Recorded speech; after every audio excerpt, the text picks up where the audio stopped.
What's up, NFL fans? I'm Emory Hunt, the czar of the playbook, and don't forget to check out and purchase your copy of our latest football game plan book, Stiff Arming Football Myths. We have these available in both PDF and paperback form.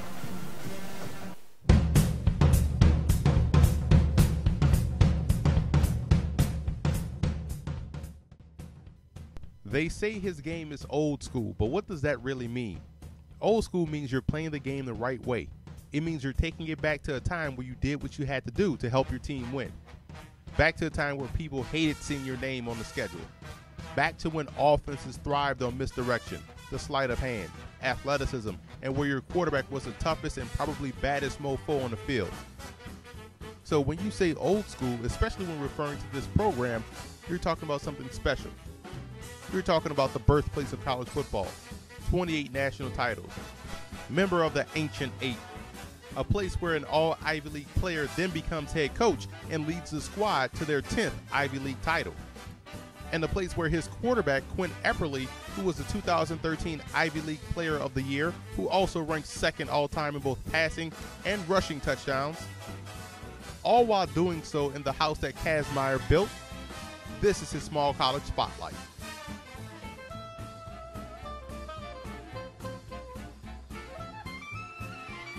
Welcome to FootballGamePlan.com, where football makes sense. I'm Emory Hunt, the czar of the playbook, bring you a 2015 NFL Draft special. We're taking a look at Quinn Epperly, the quarterback of Princeton, in our small college spotlight, and we're going to hit the coach's tape to see why Epperly is one of the most underrated prospects in the country.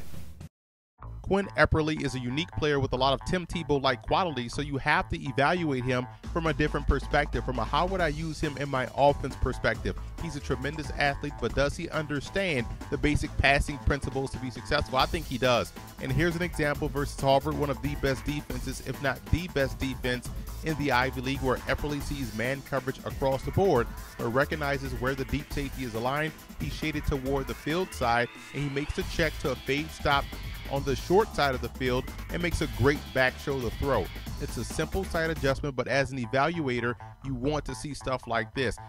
Can the player understand what he sees pre-snap? And another example here versus Davidson with your scissors concept, your simple slant out combination. You saw patience here by Epperly, which is another quality trait you're looking for. He could have hit the out quickly, but the play would have been a minimal gain. He waited for the end to clear and for the backer to vacate his area before making the throw. This shows you a guy that's moving through his progressions properly, taking the option that gives you the greater chance for the first down. Again, simple but very important. And finally, another great pre-snap recognition by Epperly versus man coverage. He has the tight end on a wheel route. The defender is in bad position, and he makes another great back shoulder throw. These three examples show you that Epperly is able to make those full field reads and push the ball vertically down the field if need be.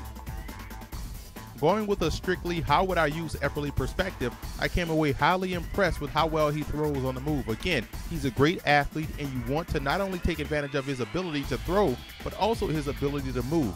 And here are countless examples of him throwing effectively on the move. And quietly, this can be a very tough thing for a quarterback to do, because you have to get your hips turned quickly, you have to have good arm mechanics, and you have to be able to throw with touch. Another reason why I chose to highlight this is because of the fact that putting a guy with mobility like Epperly on the move, especially in the red zone, puts so much strain on the defense, especially the end man on the line of scrimmage or the flat defender. It forces them to commit early, and either option they choose is a bad one because Epperly has the skills to make you pay.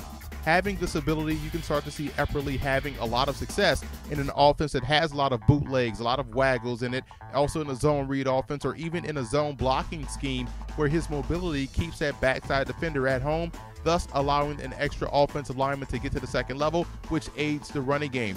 This is why I mentioned earlier about evaluating him from a different, non-traditional perspective, and you start to see a lot of positives.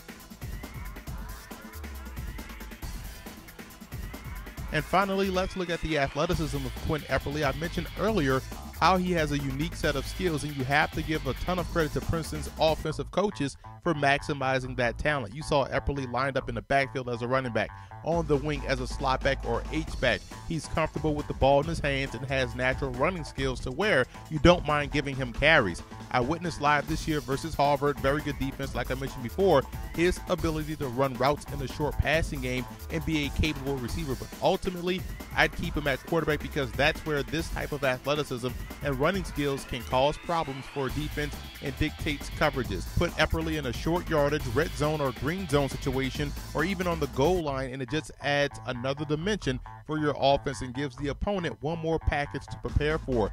They always preach the more you can do, the longer you can stick around. Well, if that statement holds true to form, then Epperly should have a very long career as a pro because he can definitely help out your team in more ways than one.